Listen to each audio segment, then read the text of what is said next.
Let's get a little weird. Let's get a little odd. Those sounds you like to hear. We got it going on.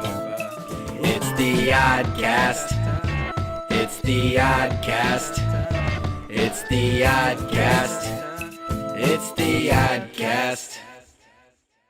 You never close your eyes anymore when I kiss your lips. There's no tenderness like before in your fingertips. You're trying hard not to show it, baby. But baby, I know it. You've lost that lovin' feelin'. Oh yeah, that loving feeling. That lovin' feelin'. Yeah. And as a matter of fact, it is Valentine's Day. Happy Valentine's Day to everyone Valentine's out there. Day. We are recording this on February 14, 2019. I have my man, California Tom Cruise, Jerome in the building. How are you doing today? Fantastic. How about yourself? I'm doing wonderful. It's great to have you here on the Oddcast. Thank you so much for tuning in to another episode of the Oddcast, where we talk about people who are turning their passion into profession and subsequently that passion into paychecks. All right, so let's start it off hot. Let's take a good kicker.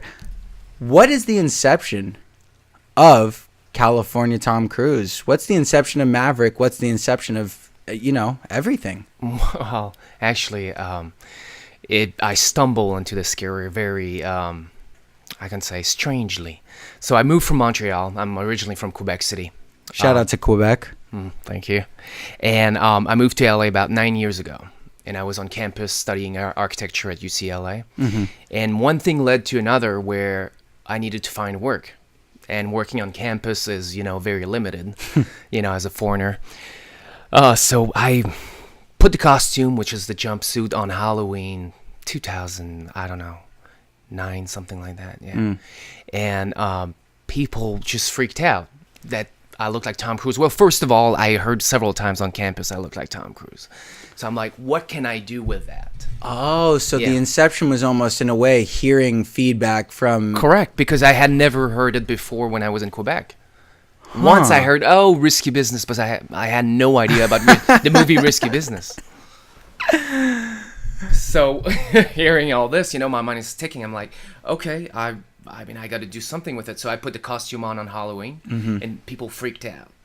Then it led me to go on Hollywood Boulevard as a street performer. Yep. And the first day I got on the boulevard, it was this whole permit kind of like lawsuit right now that was happening on the boulevard, where you couldn't necessarily perform because people were pretty aggressive, asking money from tourists. I see. So I went there, and the first day Fox News was there, Fox LA News. The first day I got there, I was shaking. I'm a shy person now.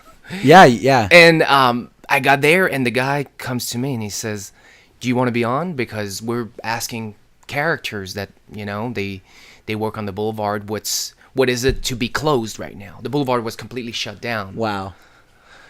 So anyway, one thing led to another. I got on the news, and I started doing it Thursday through Sunday for like 3 years straight. Wow.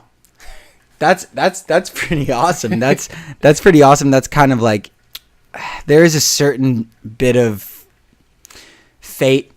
There is, absolutely. I believe in that but also the perseverance of doing it Thursday through Sunday, because I had no choice. Yeah. So I continued paying my semesters, with the donation, which is self-expression as an artist. I posed for donation, and people would give $1, sometimes nothing, sometimes a $5. So the perseverance led me to meet an agency, other characters. Then here I am, like 8 years later, impersonating Maverick from Top Gun.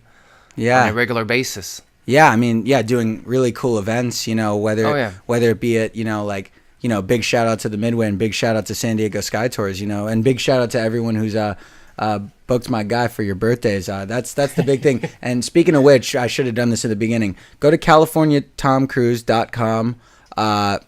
Seriously, add some flair to your event. Add some nostalgia, whether it's, like you said, Top Gun, Risky Business, Mission Impossible, Jerry Maguire. Yeah. Whatever, brings a smile on your face.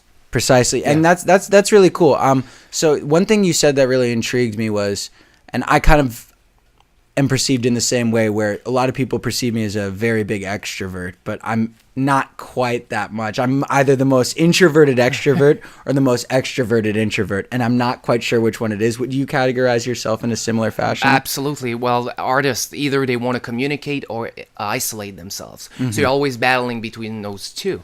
And the costume between being Maverick from Top Gun and being behind the sunglasses, basically. So it's easier. It's like a costume. Yeah. I try to be as natural as possible on the podcast, but even still, I become kind of a different. You have to be a host, when you're. And I'm just going to be candid with this. It is what it is. It is the face behind the mask, so to speak, and there is always that battle between, should I be isolated and working on myself, or should I be extroverted and being enticing fans, promoting on social media, promoting myself, promoting my business, promoting this, that, and the third, other people's business. Yeah. And I guess it's an interesting dichotomy. I think a lot of artists are introverts who are perceived as extroverts.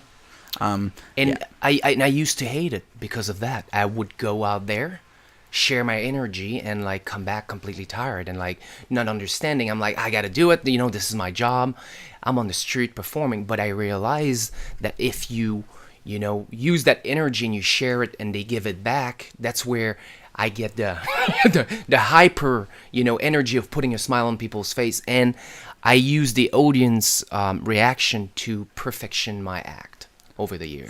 So you see what they like, you feed off of that, and you catalog it in your head. And they gave me the confidence of, okay, I can go forward with this angle of my smile. This line works. What's funny is I think that, or I shouldn't say funny, but I think that comes off, that's probably why you have had growth, is because you do have a genuine, I do this for the fans about you, and I do this to put a smile on people's face. Because in the end of the day, I've had this conversation with a lot of guests, actually, because for me personally, I know it's like when I get feedback from a guest and they're like, dude, that was awesome, or when someone watches it and they're like, oh, I got inspired by that guest, that's worth more than any dollar. That being said, you do have to bring in the bucks, but that's worth more than that to me. I think, like, if you can make someone's night, like, whether it be a veteran, whether it be a former pilot, whether it be, a former sports agent, shout out to Jerry Maguire, but, like, if you're going to make their night, that's energy that you can kind of take home with you, and then also, like, utilize the next day to get up, keep rocking, keep, pursuing on this path that there isn't necessarily a defined road or destination. You kind of have to bob and weave and roll with the punches. Absolutely. Yeah. And I mean, could you speak to that a little bit, of being in a profession where there is not, kind of a defined thing? I mean, self-motivation is obviously very key in that. Not, I know you have a very solid partner. Shout out. Yeah, she's the brain behind all this. Yeah, exactly. But, where there's not really a set track, because sometimes people they have this passion to pursue a goal, but because there's not that set path, that 401k, that dental plan, they may be iffy on going for it. I mean, could you speak to that a little bit? That's a very open-ended question. Absolutely. Well, in my case, I don't like the 9 to 5. So my energy, my fuel gets into the freelancing. Of course, sometimes there's dead times where it's harder to get 2-3 gigs in 1 week. Maybe you just get one.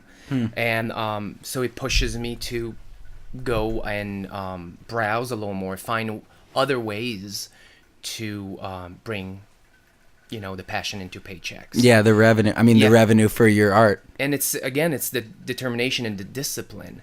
And I give that to my wife because, you create that discipline, you create that motivation. It cannot always be there because you reach that goal that you put a month ago, today. And you're like, wait a minute, now I'm on the podcast. What's next? So you need to fuel yourself always. And that fuel for me is turning around and helping the other, or saying thank you and collaborating, and helping another helps you even more. Wow. And it's a weird, like, energy that I've just realized over the years, and it just comes back to you. Yeah, I mean, I think that, there's a big saying in California. It's, real recognize real. Mm-hmm. And I think you're speaking to that, definitely right now. Like you said, especially, if you do something in a genuine manner, it's going to come off genuine. Like the second that, all of us linked up, whether it was, Eric or Brian from Protector, shout out to San Diego Sky Tours and Protector Brewery. Oh, yeah. But, we were all genuine people, and it was just all like a cool synergy. My corny line that I always use on the podcast is, synergy is winergy. Super corny. I like that. Super corny, but it is true, because like success for one breeds success for the associates of one. And, like jealousy and envy doesn't breed any of that, where it's like, I wish nothing but success for people for anyone, because I understand that I'm going to be successful. So I just want to be as successful as they are, so that's kind of the move. Is there anything, because you do such a great Maverick, is there something, to move on to the next question, sorry, that was a bad segue. Is there anything about Maverick that's like, personally inspired you? Because you do such a great, it's the smile, the laugh, the Lovin Feelin, Mm-hmm. it's the need for speed. Well, it's the image that Tom Cruise brought in the movie. It just stayed. People remember, that timeless image of Maverick, and to bring it to the public where it's touchable, people can, wait a minute, I know he's not Tom Cruise, but he looks exactly like him. He moves like him. This is the closest I'll ever be, and it's like an illusionist. The illusionist makes you believe something on stage that you can't even understand. You're like, why, this is magic. This guy is a magician. He uses phenomenal. his mind, but basically it's the same way. I think the illusion I portray, it brings that, Malcolm Gladwell speaks in his book that like, the same as like you're in an airport and you think like you see your mother like 100 feet away and you're like so happy, and you get closer and it's not your mother. And you're like, wait a minute. But the feelings were there. Yeah. The feelings of like, and so it brings that, I think, to the fans. And that's what it's really interesting, because I didn't grow up having attentions like that. Yeah. I didn't at all. So it's a lot of respect, I get just for a look. Yeah. And no, it's not all about look. It's providing, I think nostalgia is a very powerful thing. Mm-hmm. Nostalgia is a very, very powerful thing. And you're providing more than a look. It's an experience. And, I think that's powerful for a lot of people. Like there's a lot of people who remember exactly where they were or who they were with or what they were doing the first time they saw Top Gun. Absolutely. I heard that line so many times. Yep. So many times. I was in Costa Rica. I watched the movie every week, every day for a week.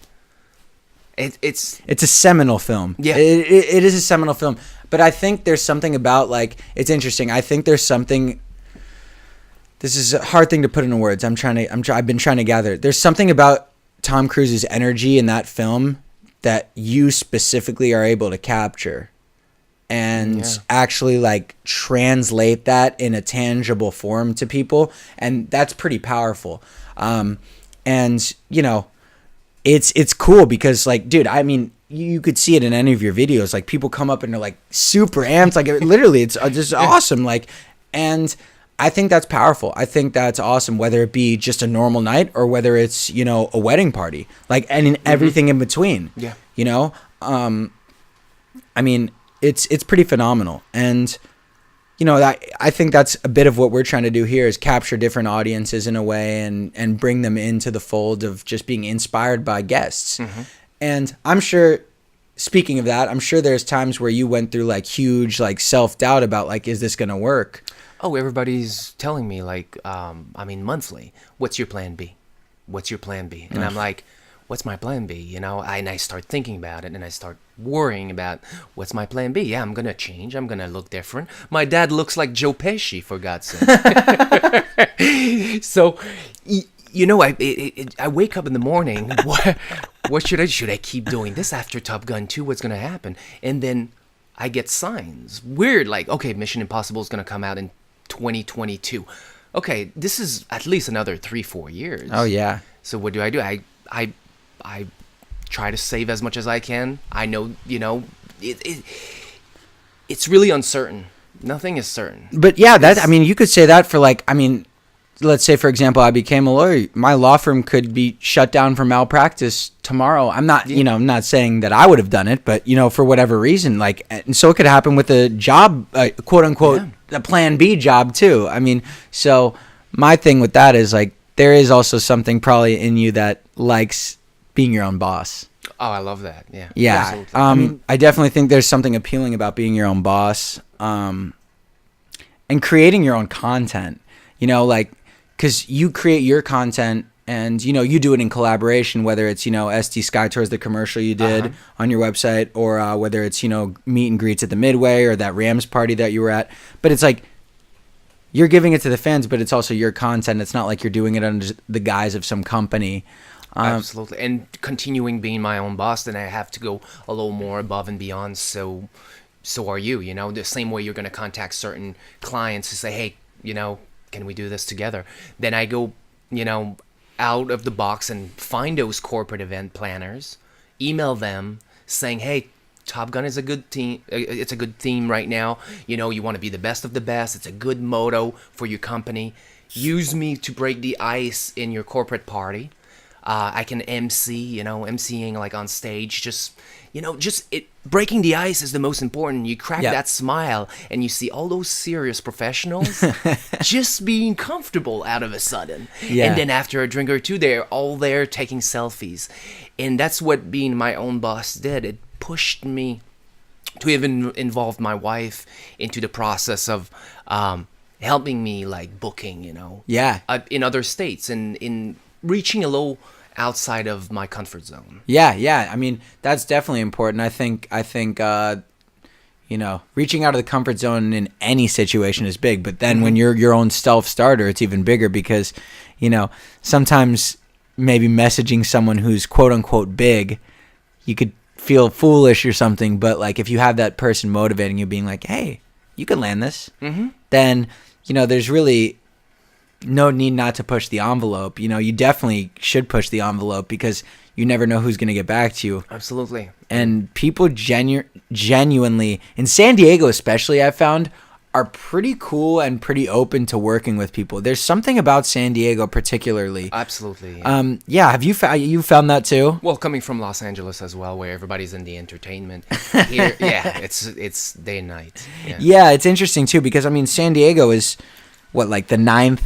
It's the 9th biggest city in the U.S. in terms of population, but it just doesn't have that feel because there's so many local small communities that have a community feel, but then also it has the resources of a big city. And the thing that one of our guests said that always stuck with me was a lot of people dog on San Diego or, talk smack on San Diego because if you're going to do entertainment, you should be in L.A. Because San Diego is a smaller market, a market that doesn't even exist. But when I hear that, I say, well, if the market doesn't exist, then I can be the market. There's no competition. Yeah. That's how I feel. Oh, yeah. So why not pursue that? And it's also such a beautiful place, No, yeah, absolutely. I hear you. And when I say, and I learned it on my own, by doing not the mistake, but the path of moving to San Diego because my wife's family was here. This was just out of the blue, and I was performing in LA, so I went in front of the USS Midway in the seaport, street performing. I was the only one. In LA, there was 30 of us. Wow. 5 Spider-Man, Darth Vader, all of them, Wolverine. Shout out to all my, my old friends, Johnny Depp, It was cool to work with all of them, but I got here and I was by myself. I created the market. I created market, and I did it for several months, and then met with the USS Midway and started doing those corporate events. And then we moved back to LA because I always thought, wait a minute, the aquarium is so much bigger in LA than in San Diego, but there's so many fish. Yep. So I go back there, then I get less gigs. I get my gigs in San Diego. I'm always coming back, taking the train, driving back to San Diego. So we move back here. Wow. And then I realize, it's interesting how, yes, you plan, certain, certain turns, but I would have never moved to San Diego, not being with my wife and her family being here. And that's where Top Gun was filmed. So there's a weird always curve that if you go with the flow, it fits. Keep going though. Yep. Don't let the road take me where it takes me, but you have to go forward.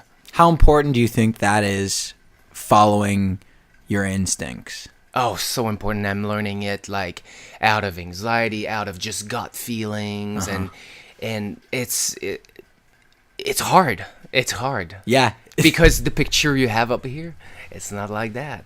Exactly. So you try to go with like recreating that painting in your head, and it's like, wait a minute, no. Yeah. So, I mean, one thing I try to do sometimes to deal with that is like, sometimes I'm guilty of like overstepping my expectations. I think we all are sometimes, especially being in the creative spectrum. It's like I set like goals. Like I think to myself, even today, this morning, I'm like, okay, 5 months down the road, this will be fully sponsored. And then, but that's not the way to do it. And you have to taper that a bit. But you still have to have those high expectations of yourself. Absolutely, So it is a fine line to walk. No, see the ladder, see the length of the ladder, but go one step at a time. Yeah, exactly. Because if you don't, you're gonna trip and fall. I've done it. Yeah. Yeah. I mean, even within the 4 months that we've existed, I've, tripped and fallen, 16 times probably already. So, but. And that's where, again, it's interesting, but that's the whole motto of like being an ace pilot. Wow. To stand up again and walk. You get shot, you stand up. It's a whole. It's how can I say it's a mission, but it's. It's just it's a desire. It's almost like when you take. One of my guests always says, we don't take losses, we learn lessons. Absolutely. And that's kind of what that speaks to in a way. Shout out to Sir V. Wood.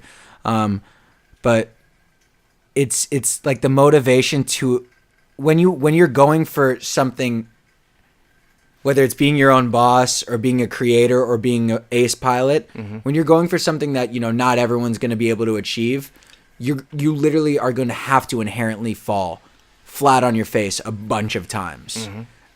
But that almost makes it more motivating and more elite when you attain that level, because you've gone through so much rigorous training, failure, and you've had to continuously dust yourself off, pick yourself up by the bootstraps, and, not give yourself a pat on the back, frankly, until you're at the goal that you've set for yourself. Yeah. Is there something about, I think it sounds like there's something about, top pilots that intrigues you as well?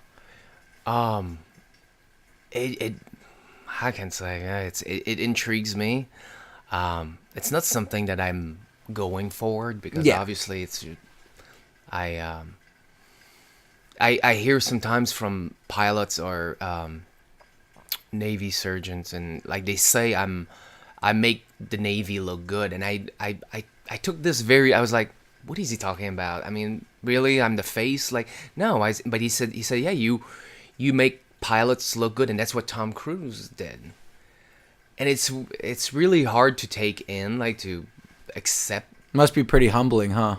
Yeah, I'm like, damn. And I of course, when my uniform is wrong, I hear the other side of the medal where, wait, you're off here. We earned those uniform.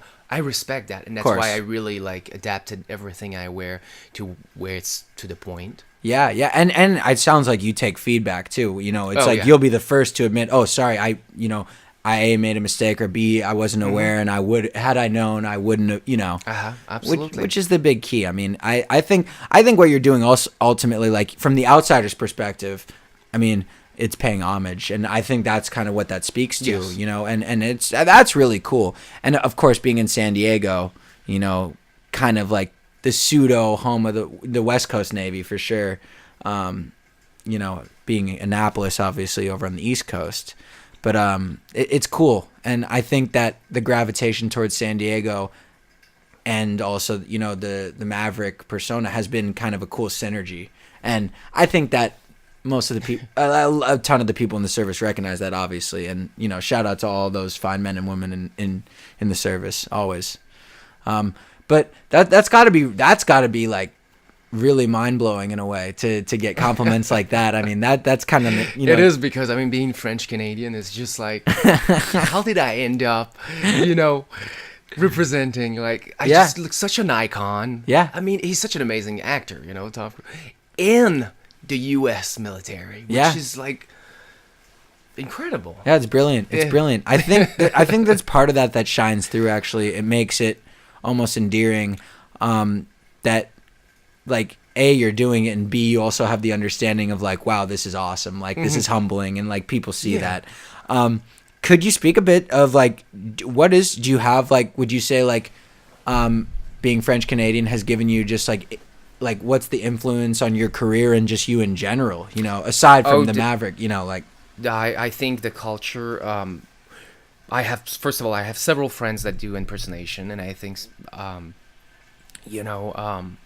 it's hard to go back and forth, from the character and yourself. Interesting. But being in such a different culture and speaking with an accent, or even speaking French with my family during the day, I take off the glasses and Jerome LeBlanc is back, It's not like people say, oh, but this guy has no personality. No, it's Jerome the whole time. It's just I bring a little more energy, and I work on the accent, and that's where it creates Maverick.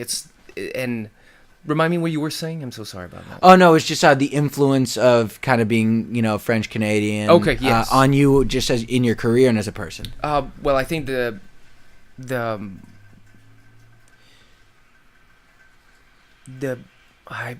goes far. It's like, I started even understanding more about my culture being in the U.S. Yeah, because it's a culture that not many people really know about. I feel like French Canadians, like, wait a minute. I mean, are we from France? Are we from Canada? It's we speak like we're from this 1600, where like we came back from the ships. I mean, our slangs, we curse in every sentences. So it's, and the humor in Quebec. Huh. It's really, really raw. Okay. So I think I bring a lot of like jokes that like are not necessarily Maverick, but they're me. But it makes people laugh. It made me more proud to be French Canadian. Yeah. Doing this, and it's a privilege to see both sides of the medal. Yeah, absolutely. I mean,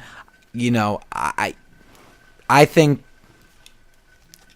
Canada has such a cool vibe in general. I don't know too much about Quebec. I've been there once, but Canada in general, I know, just has such an awesome vibe. And look no further than like some of the biggest stars in America, whether it's Justin Bieber, Drake, Seth Rogen, like those are all Canadian dudes right there. I'm sure there's more that I'm not thinking of. Well, my friend in the military, he's from Canada. He's from my town, actually. And he says the thing about French Canadian is we whine a lot, but we work harder than anybody else. And I see that. I mean, we worked in, it's more country, Yeah, and I don't mean to dismiss, the American culture. Yeah. But we work like just nonstop. Oh yeah. And that's why most of the people in the pipeline on the west coast of Canada are all French Canadian, because they work 12 hours a day. So it's part of the culture just to work hard. Like, family and work ethic is probably huge in the French Canadian culture, huh? I think family is different. American is more about family oriented. Interesting. The Quebec is a little more cold. Huh. Yeah. Wow. You keep your emotions for yourself as well. You don't speak them out. Especially, I mean, not Because to get too deep into it, especially now in America, everyone's wearing their emotions very, very, very much on their sleeve. I'll leave that there without getting too controversial. That's awesome, though. I definitely think there's an interesting thing within French Canada of like it's a country within a country, in a weird way. Oh yeah. Not in a like separation of borders type of way or anything, but it's a totally like you can, like shout out to our Chinese listeners. I don't want to offend anyone else, but like Taiwan and China, like they're clearly two different cultures, even though Taiwan to some people isn't recognized as a different country. It definitely is. But that's super interesting. Is there any, what was the original, were you always planning on moving to the US? No. Really? Was there like singular moment where you were like, boom? Yeah, not necessarily having the mindset of where I came from. Huh. That just made me leave. Really? So I mean, I'm reading into this now, like, but correct me if I'm wrong. Did you like see like, I'm not going to get like a job on the pipeline or something like that? Actually, I was bartending in Montreal. Okay, yeah. And studying architecture. And I just realized, I don't know, I just didn't think like the way people did like back then. And I said, I'm going to California. Really? And was that even seed planted in your mind in any way? No. That's wild. I visited California and I went on Hollywood Boulevard and I saw this whole Hollywood thing and like it was crazy. I loved it.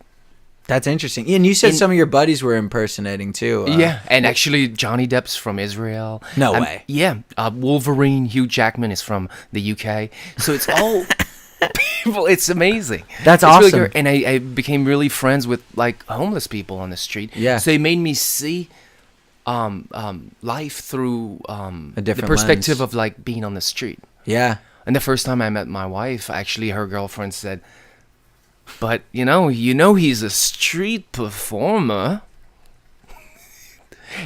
As it's a bad thing.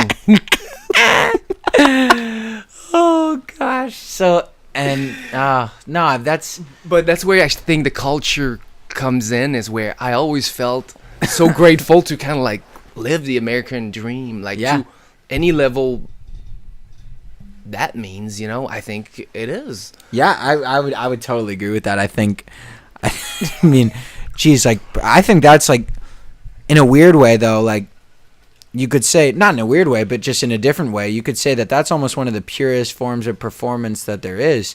It's pure fan interaction, pure, like, you're gonna get feedback. It's like, people say that they like, I've heard artists say that they like getting feedback from children before, because children like have no filter, right? Like they're gonna tell you what they think. I think that being a street performer in the same sense, like if you take a picture with someone and they're like, shit, like, like, or whatever, this, that, and the third, you're gonna get that instant feedback. But like that also verifies. I wonder, is there certain Spider-Mans who are getting more play, like more pictures, more this, more that? Oh, absolutely, yeah.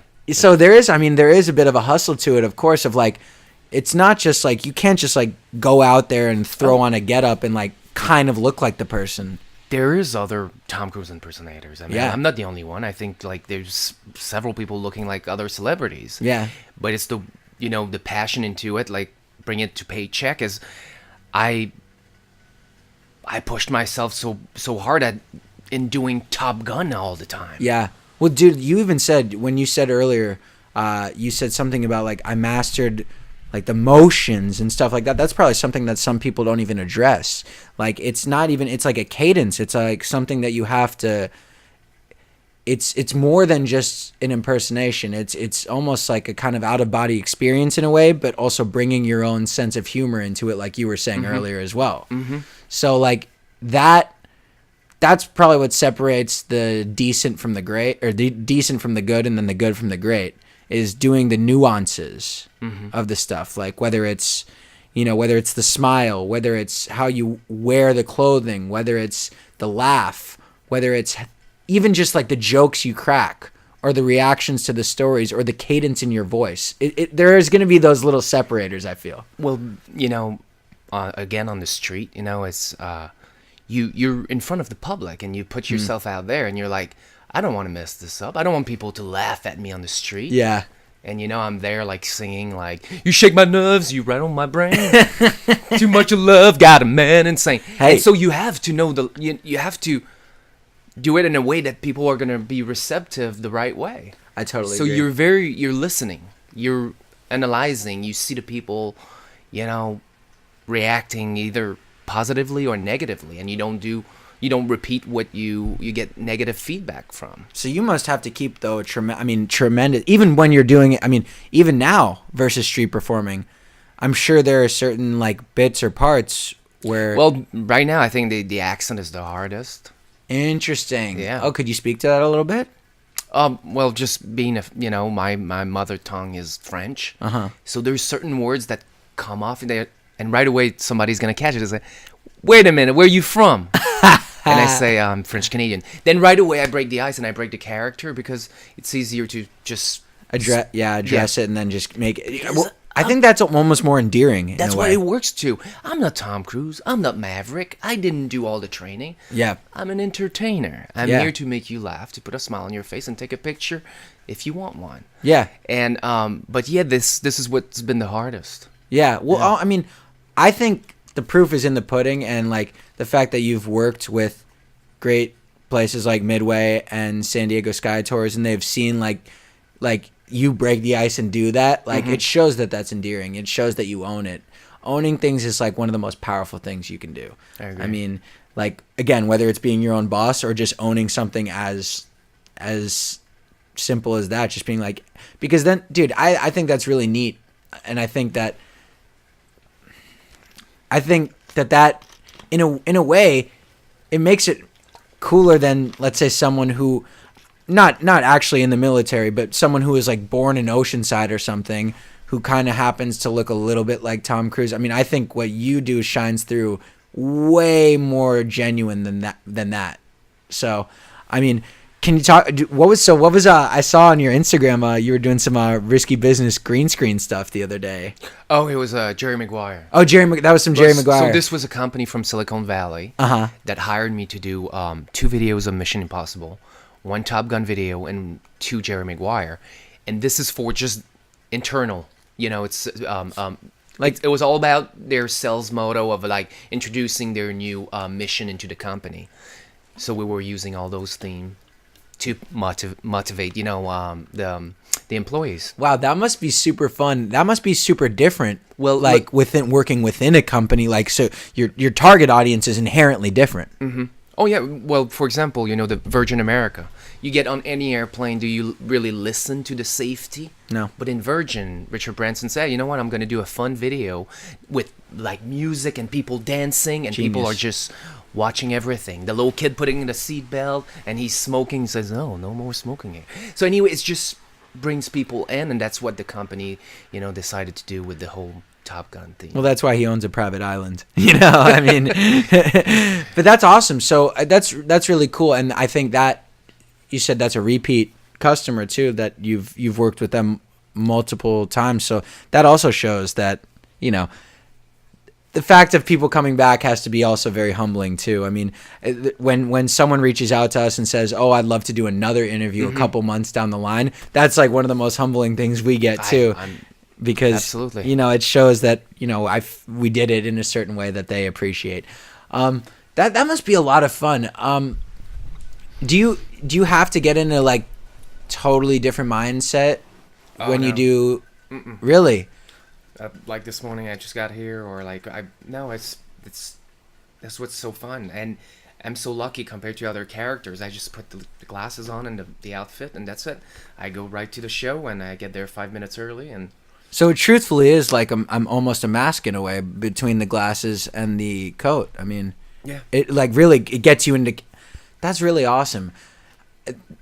There's something probably too that's so natural about it that makes other people, they puts them at ease instantly. I mean, I saw the reaction. I keep referring to that Rams party, but I saw the reaction when you walked in, dude. It was wicked, man. That was wicked. No, the first usually 5 seconds, they're not like, is it him? And for me, I mean, I don't understand that part because I'm 25 years younger than Tom Cruise. So I joke around. I say, yeah, this is what Scientology does for you. I made that joke with my buddy Dan the other day. Shout out to Dan. He just frees you, so you can bring the money in. But see, you saying stuff like that takes it to the next. Yeah, but this is what I'm saying. Maybe the French the French Canadian culture into the humor. I bring crazy like just lines and mix with my dad, my father-in-law from Brooklyn. I mean, it's I get bits and part. I'm like a sponge, just analyzing where it works, and I put it into my act. They say you are who you surround yourself with. Absolutely. So it sounds, I mean, that's very important. It sounds like you've surrounded yourself with great people. I'm fortunate, yes. Yeah. I saw that great video. I think it's the most recent still on your Instagram of you and your wife out at the Oceanside Top Gun house. Mm-hmm. And at the very end, obviously, thank goodness, when she fell in the hole, nothing bad happened. But that's really interesting about the story. So what are they gonna do with that house again? They're gonna move the house, renovate the house, and move it back right there on Pacific Street to adapt it as an ice cream shop.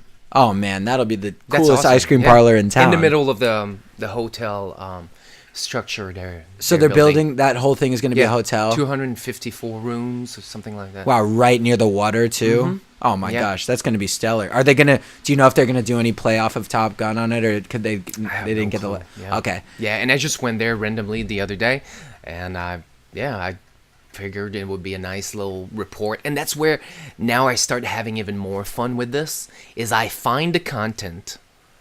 Because I see so many pages on Instagram of people, big fans, and they find the content about Top Gun and they share it with the public.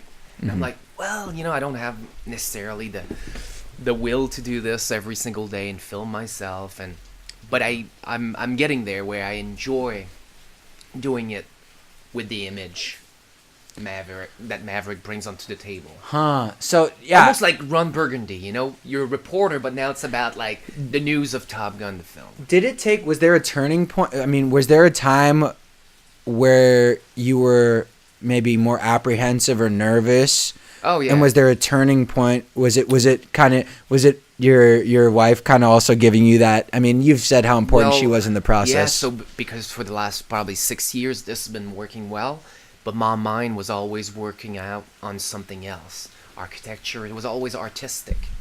I never said, okay, I'm going to concentrate on this fully. I see. And that's where it was flowing, but it wasn't flowing like fully. So when you put all your energy in one place and your focus is there, you're not distracted.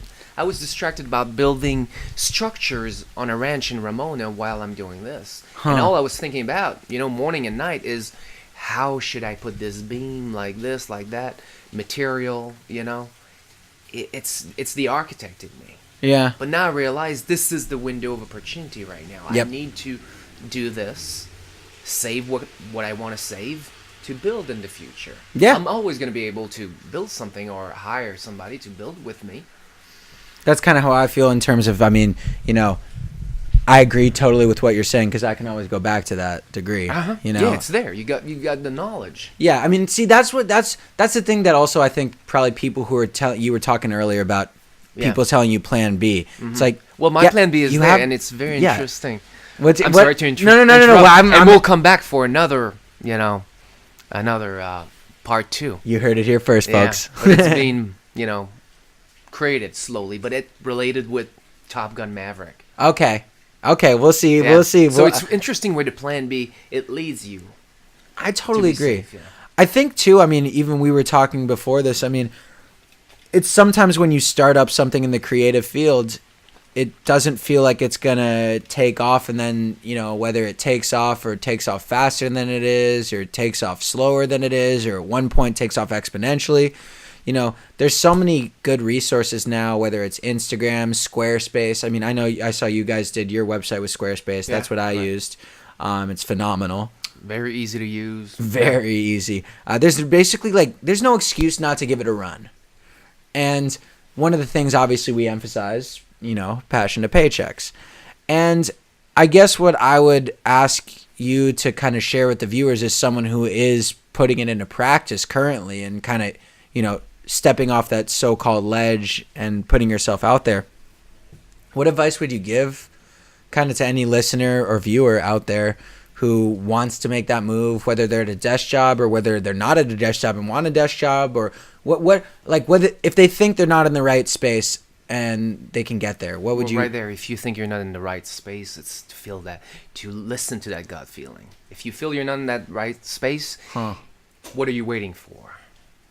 And this is a multi-millionaire that actually showed that quote to me, and I think it was from Churchill. That's when you feel that little feeling, that little tingling in your neck, and you know it's not the right thing to do. Don't do it. But That's not that loving it. feeling. That's not that loving feeling. But it's interesting as well, though, is sometimes the paychecks is well, it can be brought to passion. In my case, my passion was the architecture, and I was getting the paycheck from this, and then I realized, wait a minute, if I concentrate. This is fun as well. It's like it was two different fields. I totally agree. And it became a passion. So, wow.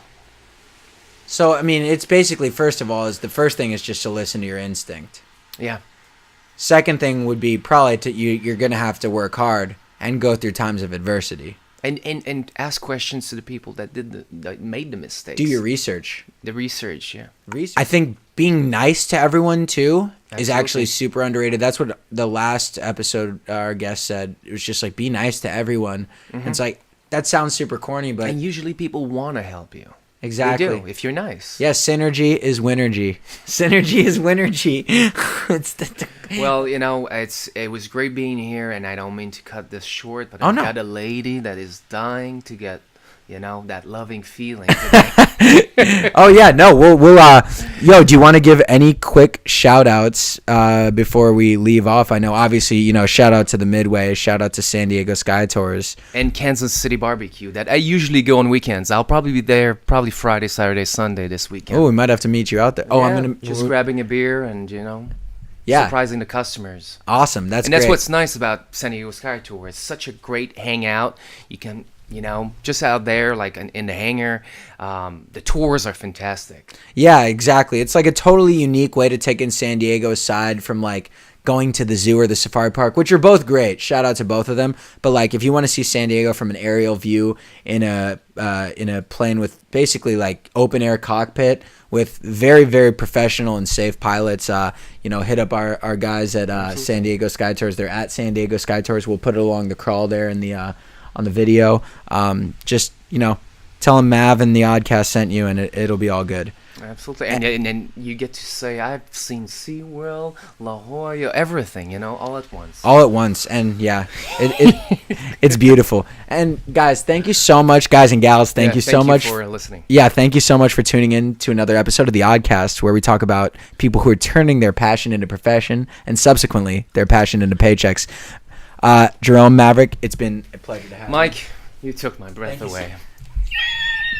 Hey, and just one more time, since it is Valentine's Day, we just wanted to bring back that Lovin Feelin. Thank you so much. Have a great day.